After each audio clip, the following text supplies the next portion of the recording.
우리 성도 여러분, 주님의 은혜와 축복이 함께 하시기를 주님의 이름으로 축복합니다.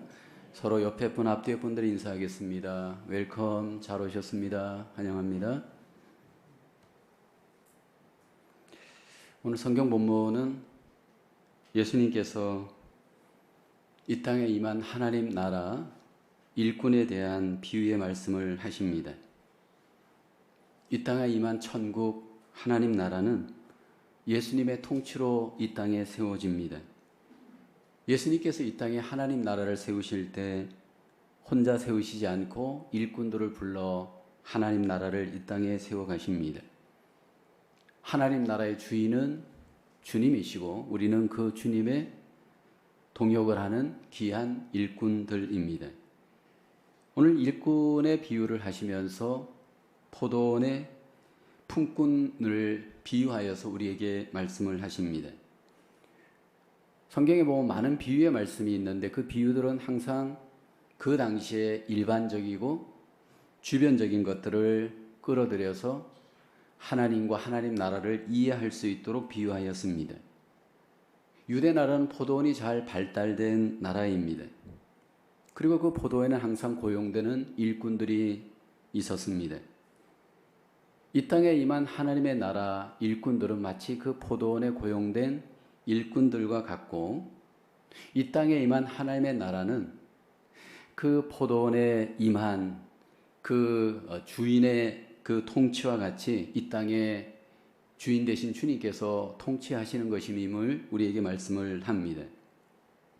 오늘 포도원의 품꾼을 보면서 그 일꾼의 자세, 특별히 하나님 나라에 대한 우리의 바른 자세가 어떠해야 하는지 오늘 본문은 말씀을 합니다.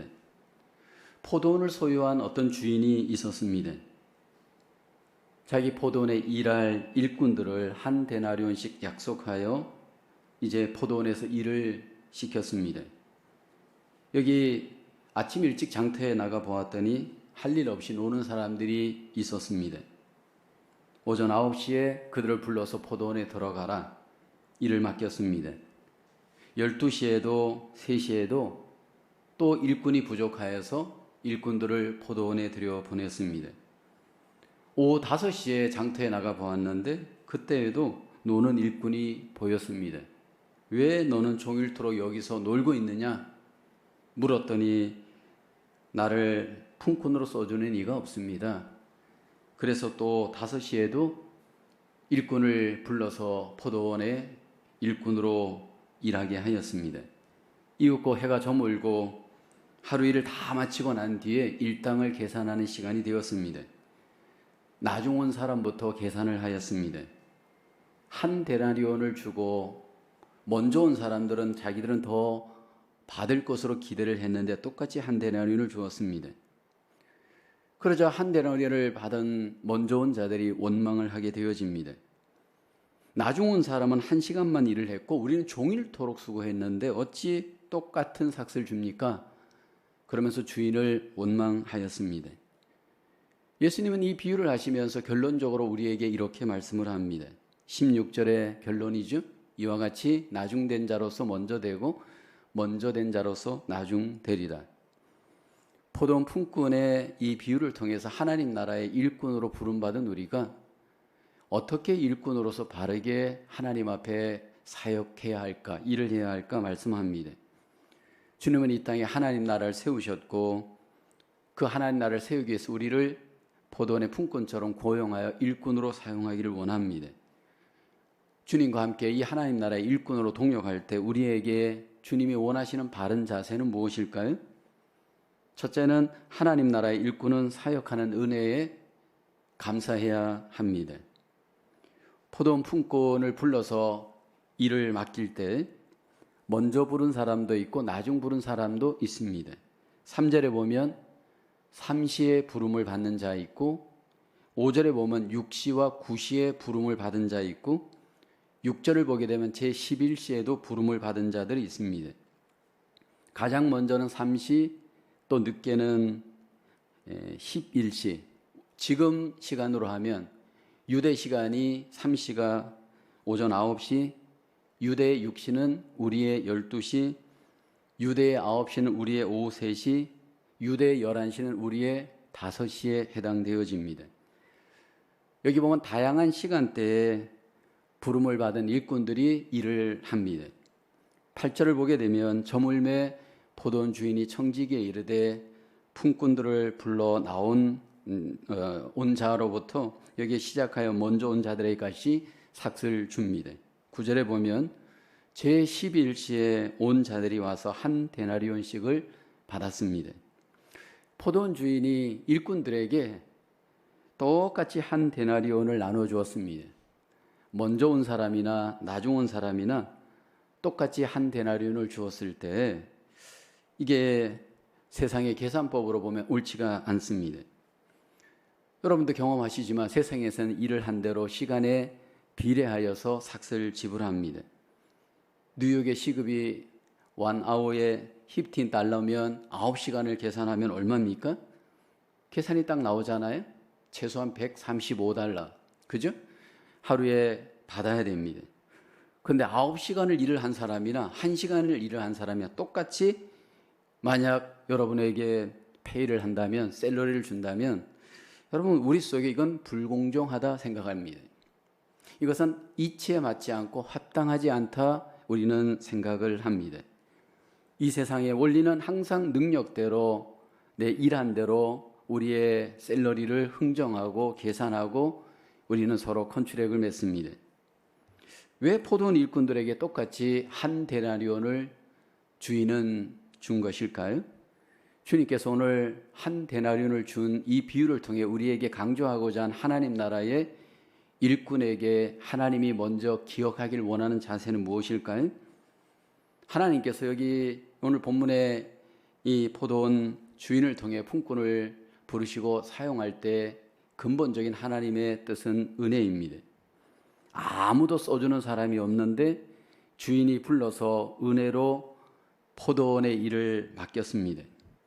하루하루 그냥 살아가는 그럭저럭한 인생의 포도원 품꾼들을 불러서 여기 사용하여 주었습니다. 주인이 찾아와서 무조건적인 은혜로 선택하였고 그를 포도원의 일꾼으로 사용하였습니다. 주님께서 이 땅에 오셔서 하나님 나라를 세우실 때 무조건적인 은혜로 일꾼들을 불러서 그 일을 맡기셨습니다. 그 대표적인 일꾼들이 예수님의 12 제자이죠. 그 12 제자들을 보게 되어지면 변변한 제자가 없습니다. 베드로를 비롯해서 12명의 제자들을 보면 사실은 본래 이 땅에서 그냥 변변하지 않았던, 그냥 할 일 없이 놀았던, 물론 일은 있었지만 사회적 지위가 그렇게 높았던 이들이 아닙니다. 그런데 하루하루 그냥 살아가는 그들을 주님께서 전적으로 은혜로 부르셔서 은혜로 포도원의 품꾼처럼 하나님 나라의 일꾼으로 삼아 주셨습니다. 여러분 구약을 보면 이스라엘 민족을 하나님이 선택하여 포도원의 일꾼처럼 하나님의 일꾼으로 사용하셨습니다. 왜 이스라엘이었을까? 이 땅에 많은 민족이 있었는데 왜 하나님은 이스라엘을 하나님께서 선택하여 일꾼으로 삼았을까요? 그 이스라엘의 조상이 바로 아브라함입니다. 아브라함은 하나님 앞에 부름받을 만한 특별한 컨디션이 아니었습니다. 우상을 섬기는 가정이었고 그냥 평범한 사람이었습니다. 어느 날 하나님이 무조건적인 은혜로 아브라함을 선택하시고 그를 불러서 하나님 나라의 일꾼으로 삼아 주셨습니다. 그리고 그 아브라함이 이삭을 낳고 야곱을 낳고 요셉을 낳고 그렇게 해서 이스라엘이라고 하는 민족이 되었습니다. 애굽에 포로되었던 이스라엘을 하나님이 무조건적으로 선택하여서 불러 가나안 땅으로 인도하셨습니다. 왜 하나님께서 아브라함을 이스라엘 민족을 선택하여 일꾼으로 삼았을까요? 특별한 어떤 이스라엘만의 독특한 어떤 여러분 나은 조건이 있었을까요? 그렇지 않습니다. 신명기서 7장 6절 7절에 보면 하나님께서 이스라엘을 선택한 이유를 말씀을 하죠. 너는 여호와 내 하나님의 성민이라. 내 하나님 여호와께서 지상 만민 중에서 너를 자기 기업의 백성으로 택하셨나니 여호와께서 너희를 기뻐하시고 너희를 택하심은 너희가 다른 민족보다 수요가 많기 때문이 아니니라. 너희는 오히려 모든 민족 중에 가장 적으니라. 모든 민족 중에 가장 약한 민족이 이스라엘이었습니다. 이 약한 민족인 이스라엘을 하나님이 선택하신 이유는 무엇일까요? 하나님의 전적인 은혜였습니다. 하나님의 전적인 은혜로 이스라엘을 선택하셨고, 하나님의 전적인 은혜로 12제자를 선택하셨고, 하나님의 전적인 은혜로 우리를 선택하였습니다. 이 전적인 은혜로 하나님이 우리를 일꾼으로 삼으실 때 가장 그 은혜를 만약 여러분 기억하지 못하고 망각한다면 얼마나 그것이 하나님 앞에 영광을 가리겠습니까? 안타깝게도 구약의 역사를 보면 하나님의 이 은혜를 망각하는 이스라엘의 역사를 우리에게 소개합니다. 이스라엘 백성들이 애굽에서 구원받고 광야에서 그 은혜를 망각하죠. 가나안 땅에 들어갔을 때 이스라엘 백성들이 하나님의 은혜를 망각합니다. 지난날에 자신들이 어떤 존재인지를 까맣게 잊어버리고 하나님 앞에 그 은혜를 여러분 기억하지 못합니다. 신약에 들어와서도 마찬가지입니다. 종종 교회가 하나님의 그 부르신 은혜를 망각할 때가 있습니다. 고린도 교회가 그 중에 하나였죠. 고린도전서 1장 26절에 은혜를 망각하는 교회를 향해 바울이 얘기합니다. 형제들아, 너희를 부르심을 보라. 육체를 따라 지혜 있는 자가 많지 아니하며 능한 자가 많지 아니하며 문벌 좋은 자가 많지 아니하도다. 그러나 하나님께서 세상에 미련한 것들을 택하사 지혜 있는 자들을 부끄럽게 하려 하시고 세상에 약한 것들을 택하사 강한 것들을 부끄럽게 하시며 라고 성경은 말씀합니다.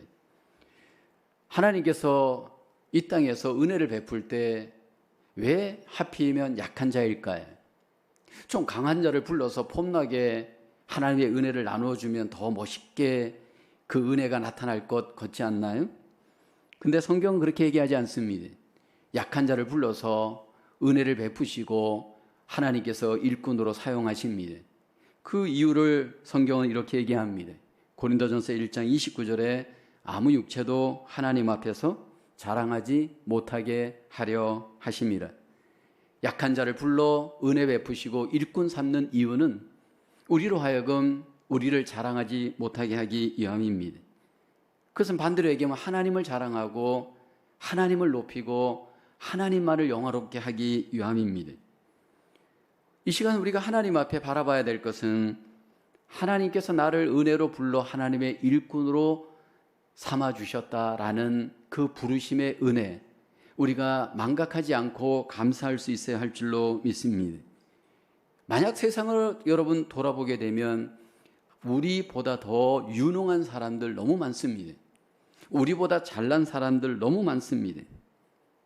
여러분, 우리보다 말 잘하는 사람, 우리보다 더 공부 잘하는 사람, 우리보다 더 웃기는 사람, 더 외모가 뛰어난 사람 얼마나 많습니까? 근데 하나님께서 우리를 전적인 은혜 가운데 부르셔서 하나님의 일을 맡겼습니다. 약한 우리를 하나님께서 불러서 은혜를 맡기시고 우리에게 원하는 것은 그 은혜를 망각하지 않는 것입니다. 바울의 고백은 나의 나된 것은 하나님의 은혜로다. 이 고백이 지금 내 안에, 우리 안에 있어야 할 줄로 믿습니다. 저는 이 목사직을 하나님의 은혜로 받았습니다. 하나님께서 저에게 이 목사직을 허용할 때 참 이게 받을 때 굉장히 저는 두렵고 떨렸습니다. 제가 이 목사직을 받을 때 목사직을 좀 연기하려고 했습니다. 그때 제가 작은 시골교회 담임 목회를 하고 있었고 그때 전도사, 강도사를 받았습니다. 그리고 나서 이제 목사직을 받아야 하는데 굉장히 마음에 부담이 되었습니다. 30대 초반에 목사직을 받고 하나님의 일을 감당해 낼까라는 두려움이 있었습니다. 그래서 장로님에게 말했습니다.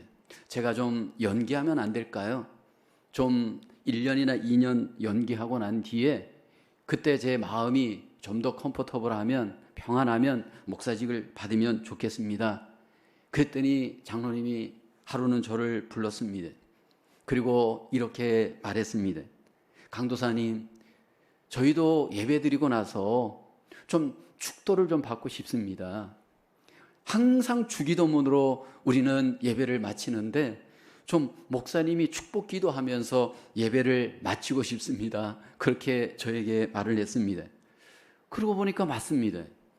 성도들의 입장을 보니까 교회가 하나님이 주시는 성직에 의해서 하나님이 주시는 그 직분의 은혜를 그들은 경험하길 원했습니다. 그래서 저는 결국 기도하면서 시험을 보고 목사직을 그때 하나님 앞에 믿음으로 받았습니다. 그것이 제가 1994년에 받았으니까 지금으로부터 27년 전에 목사직을 받고 전도사직을 포함한 벌써 30년이 목회를 한 연이 되었습니다. 근데 돌아보면 전부 은혜의 연속이었습니다. 은혜로 하나님이 나를 부르셔서 은혜로 이 일을 맡기시고 은혜로 이 일을 하게 하였습니다. 부족한 우리를 하나님께서 부족하게 여기지 않고 우리를 불러서 하나님 나라의 포도원에 우리를 일꾼으로 고용하여서 하나님과 동역하게 하였습니다.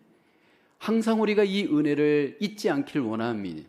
항상 그 은혜를 우리의 마음속에 기억하고 믿음 속에 기억하면서 항상 하나님 앞에 은혜의 사역이 되어져야 할 줄로 믿습니다.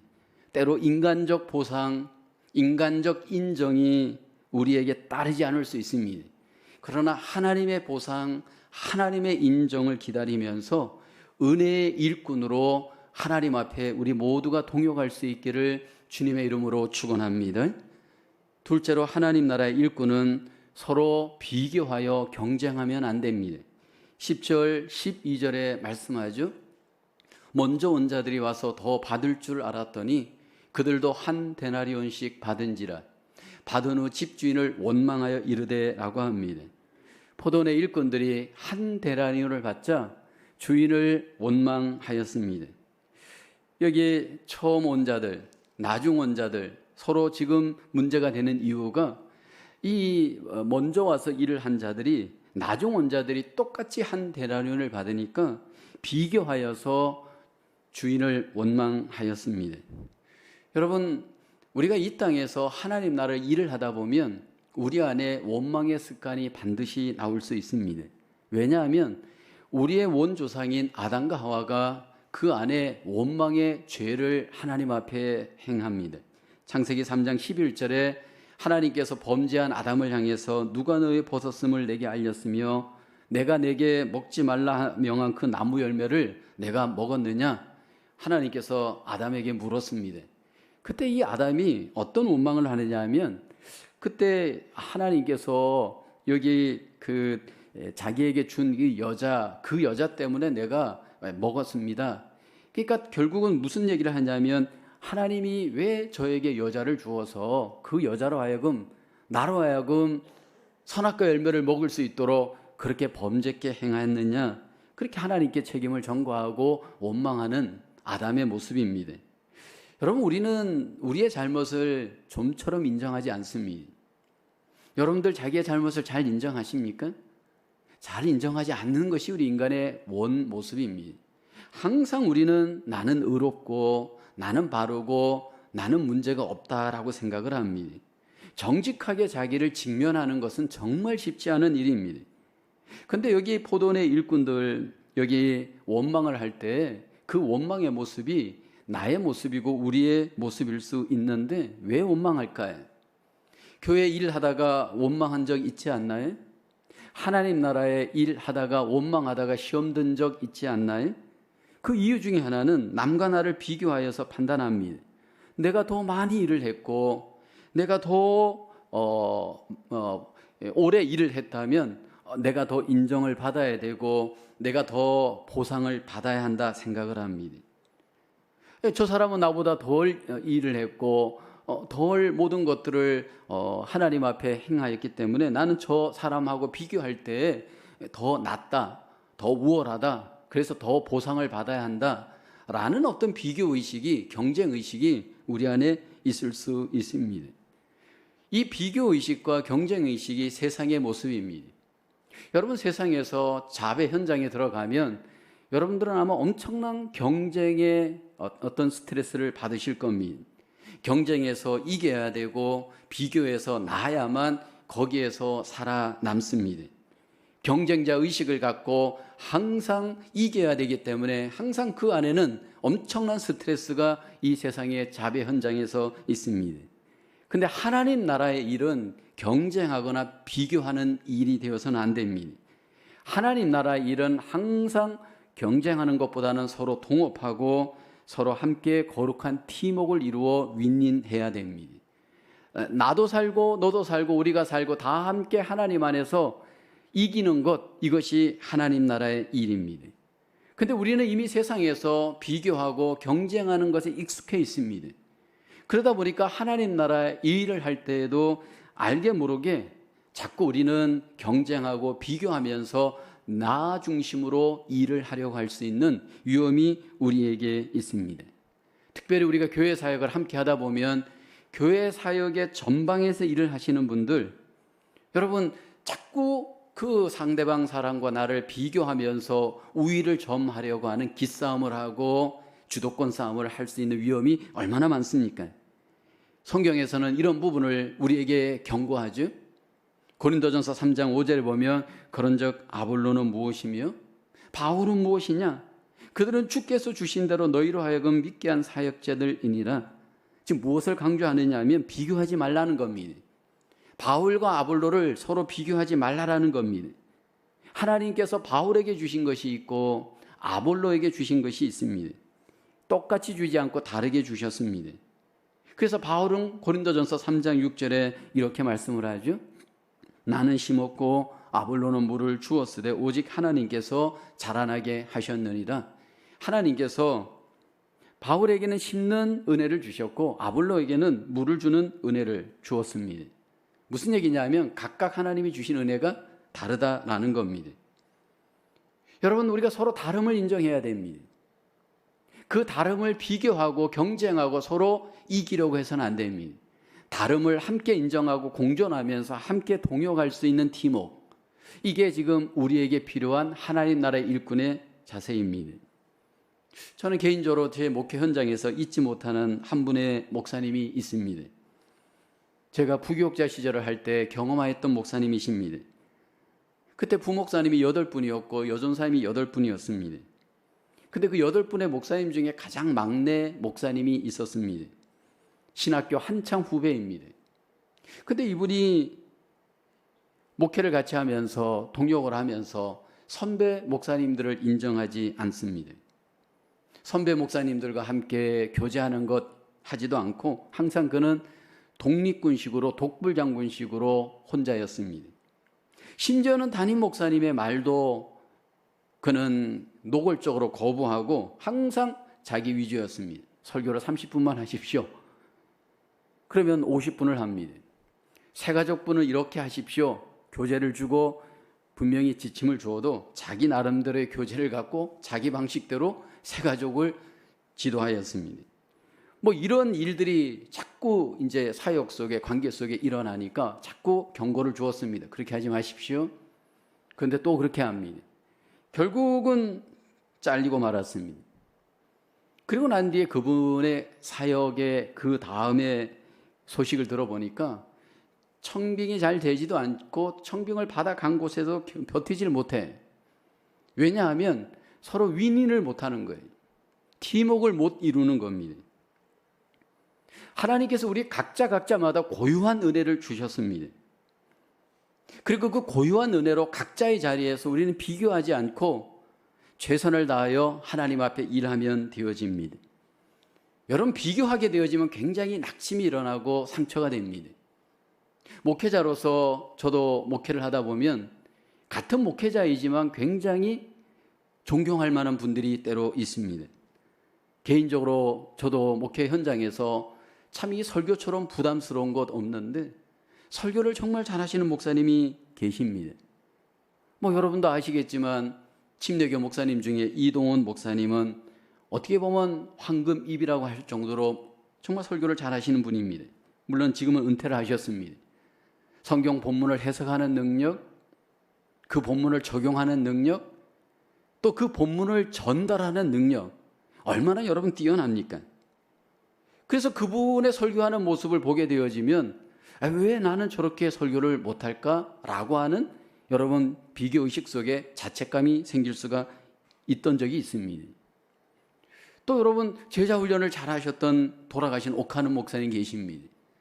제자훈련도 잘하셨지만 얼마나 교회를 건강하게 잘 세웠습니까? 그분과 저를 비교해 볼 때 저 사람은 저렇게 제자훈련을 잘해서 저렇게 교회를 잘 성장시켰는데 왜 나는 저렇게 잘 안 되지? 라고 하는 낙심이 일어나곤 했었던 적이 과거에 있었습니다. 근데 여러분 중요한 것은 하나님은 나에게 주신 나의 분량 안에서 내가 최선을 다하는 것을 하나님은 원하십니다. 여러분에게 주신 하나님의 은혜 안에서 남과 나를 비교하지 말고 경쟁하지 말고 여러분 그 안에서 우리가 하나님 앞에 일꾼으로서 하나님께 영광을 돌리기를 하나님은 기대하십니다. 잘하는 사람이 있고 못하는 사람이 있을 수 있습니다.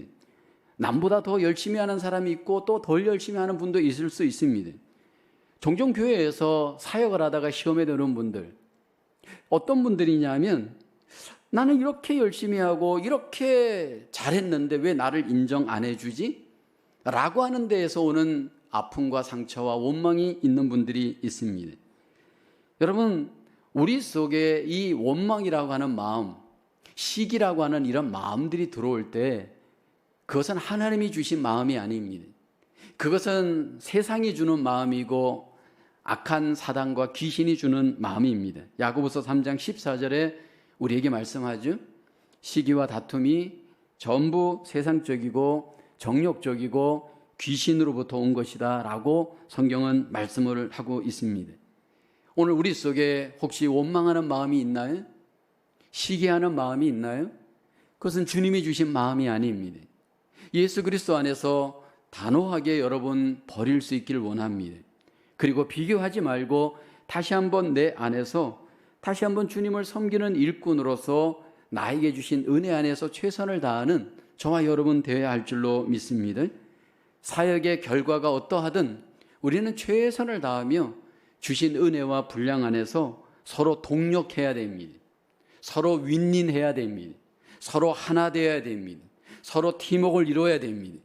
여러분 교회는 각자 도생하면 망합니다. 개별적으로 혼자서 여러분 만약 튀려고 하면 결국 망합니다. 함께 더불어 팀워크를 이루어 우리가 서로 하나님 나라의 일을 감당하시는 저와 여러분 되어질 때 주인 되신 주님께 인정받게 되어질 줄로 믿습니다.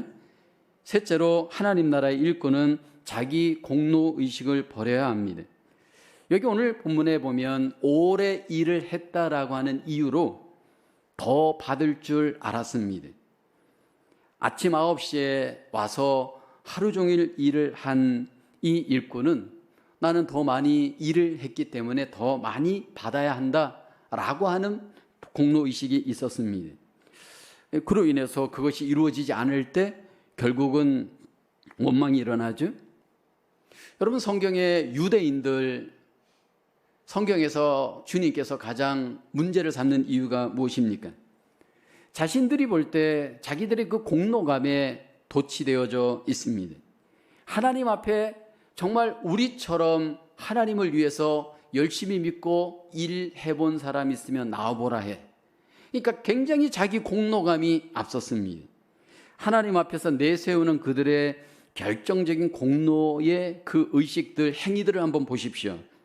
예수님께서 유대인들을 예를 들면서 누가복음 18장 11절에 한 바리새인 예를 들잖아요. 바리새인은 서서 따로 기도하여 이르되 나는 다른 사람들 고 토색 불의 간음 여기 보면 그런 사람들과 같지 않고 세리와도 같지 아니함을 감사합니다. 그러면서 12절에 보면 나는 일에 2번씩 금식하고 소득의 11조를 드립니다.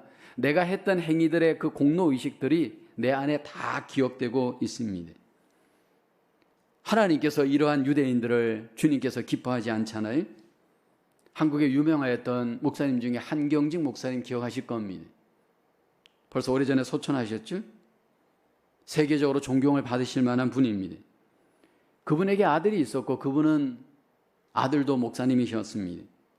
근데 그분이 영락교에서 목회할 때 이제 은퇴를 앞두고 있을 때 아들을 일부러 미국으로 보냈습니다. 영락교회 후계자로 아들을 혹시 세우는 것은 아닐까?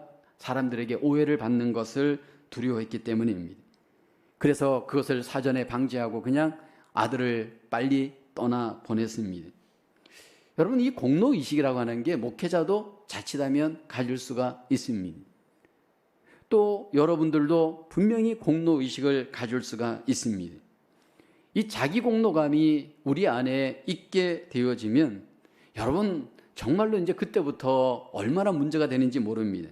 내가 이 교회를 위해서 얼마나 수고했는데, 내가 얼마나 땀을 흘렸고, 얼마나 내가 헌금을 했고, 얼마나 내가 기도했고, 내가 행한 것들이 우리 안에서 기억되기 시작하면서 자기 우상화에 빠지기 시작합니다.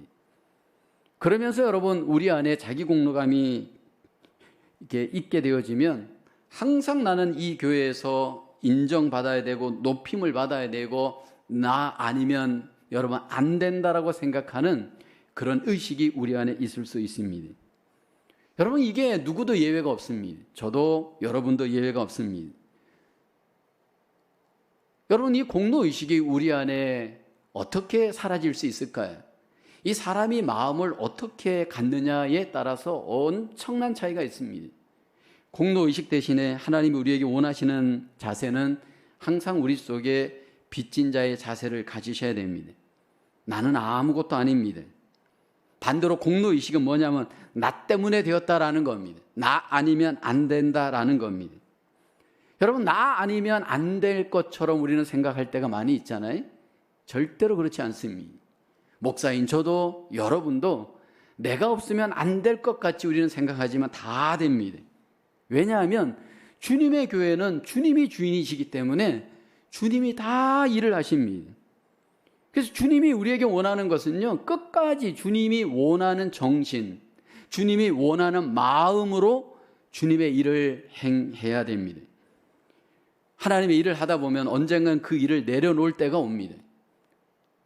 뭐 나이적으로는 은퇴일 수도 있습니다.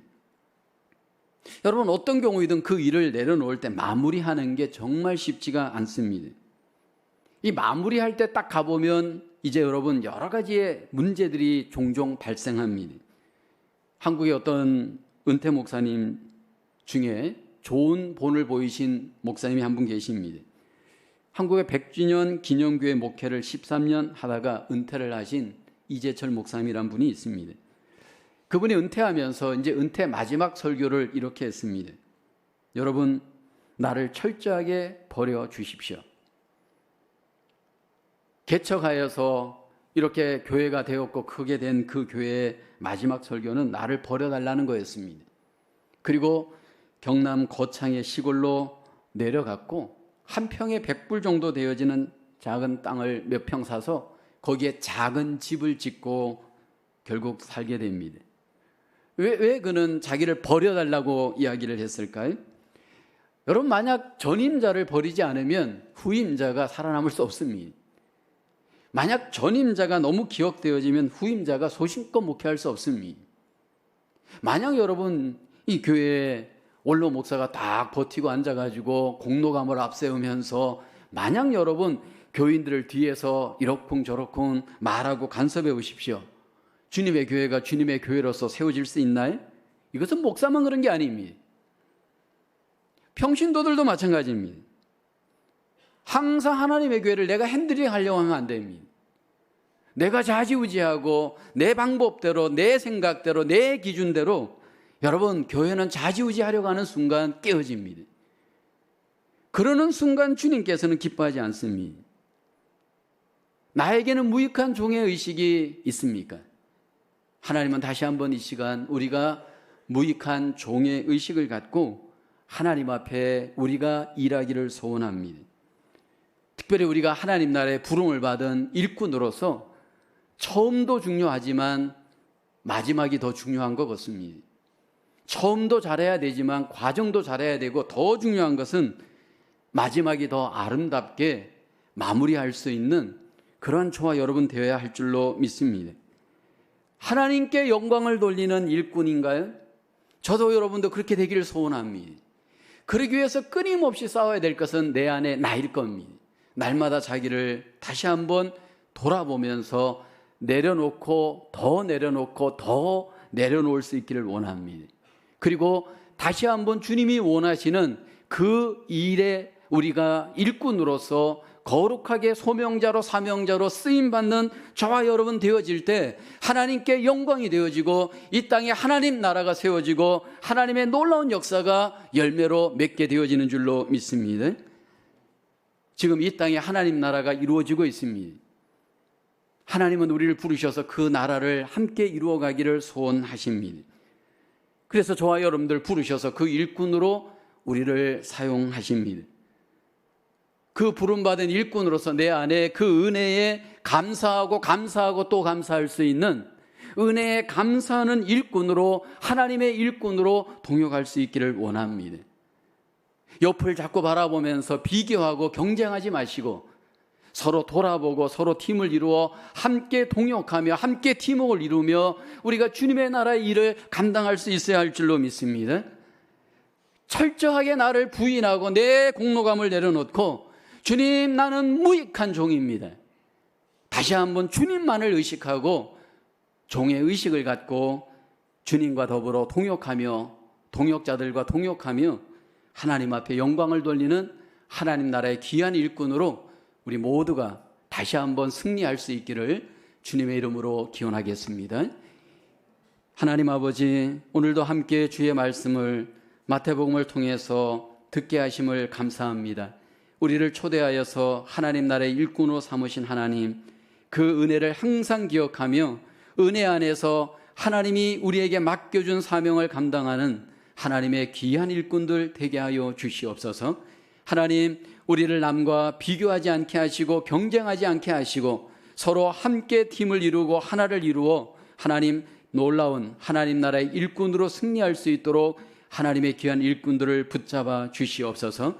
하나님, 무엇보다도 우리 안에 공로감을 내려놓고 빚진 자의 종의 의식을 갖고 하나님이 맡기 전 일을 끝까지 감당하는 하나님 나라의 귀한 일꾼들로 승리할 수 있도록 하나님의 귀한 백성들을 축복하여 주시옵소서. 예수님의 이름으로 기도하옵나이다. 아멘. 다 함께 봉헌